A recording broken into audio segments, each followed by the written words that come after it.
حضرت ابو ہریرہ رضی اللہ تعالی عنہ روایت کرتے ہیں، رسول اللہ صلی اللہ علیہ وسلم نے صحابہ سے پوچھا کہ اگر کسی کے دروازے پر ایک نہر ہو اور اس نہر میں دن میں 5 بار غسل کرے تو کیا اس کے جسم پر کوئی میل کچیل باقی رہے گی؟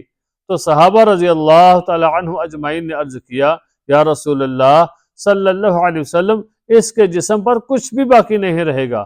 تو آپ صلی اللہ علیہ وسلم نے فرمایا، یہی حالت ہے 5 نمازوں کی، کہ جو بندہ ان 5 نمازوں کی پابندی کرتا ہے تو اللہ تعالیٰ ان 5 نمازوں کے سبب اس کے تمام گناہوں کو مٹا دیتے ہیں۔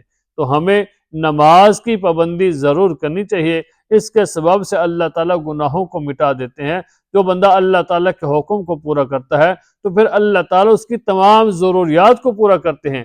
آج ہم اپنی ضرورت کے لیے دن بھر گھومتے رہتے ہیں، کبھی ادھر جاتے ہیں، کبھی وہاں جاتے ہیں، کبھی یہاں بھٹکتے ہیں، کبھی یہاں، سارا دن بھر ہم روزی کی خاطر گھومتے رہتے ہیں، چکر لگاتے رہتے ہیں، لیکن جو ذات روزی دینے والی ہے، جو ذات رزق دینے والی ہے، جو ذات ہماری ضروریات کو پورا کرنے والی ہے، اس ذات کے حکم کو ہم چھوڑ دیتے ہیں۔ تو یاد رکھیں کہ اگر جب ہم اللہ کے حکم کو چھوڑ دیں گے تو پھر ہمارے کاموں کے اندر برکت کیسی ہوگی، ہماری روزی کے اندر برکت کیسی ہوگی، ہمارے گھروں کے اندر برکت کیسے آئے گی؟ تو ہمیں اللہ تعالیٰ کے حکم کو پورا کرنا ہے اور نماز کی پابندی کرنی ہے۔ جو بندہ نماز کی پابندی کرتا ہے تو اللہ تعالیٰ اس کی تمام ضروریات کو پورا فرما دیتے ہیں۔ اللہ کے حکم کو ہمیں پورا کرنا چاہیے اور نماز کی پابندی ضرور کرنی چاہیے۔